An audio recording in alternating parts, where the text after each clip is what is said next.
पण रोहित, मग असं वाटतं का की तुम्हाला काय वाटतं मुलगा, लोक म्हणतात की नाही नाही आबांनी कुटुंबाला मुंबईत आणायला हवं. तर म्हणजे आपण अनेक बघतो राजकारणी मुंबईत आले की सोबत सगळा कुटुंब कबिला घेऊन येतात, मग त्या नेत्याच्या सगळ्या वलयाचा, त्यांच्या ताकदीचा फायदा त्यांच्या कुटुंबियांना मिळताना बघतो आपण.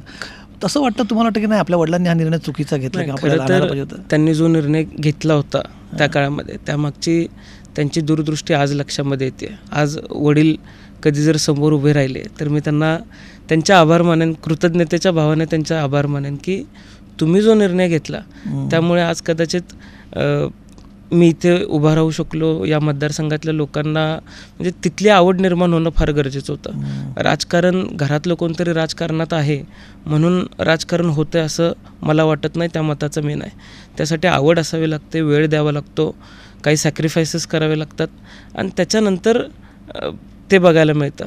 कदाचित वडिलांनी ज्या परिस्थितीमध्ये आम्हाला ठेवलं त्यामुळे ते करायला मिळालं आणि सगळी परिस्थिती बघायला मिळाली, परिस्थितीचं अवलोकन करायला मिळालं आणि निरीक्षणातून आम्ही शिकत गेलो. वडिलांचा मी आभारच मानेन.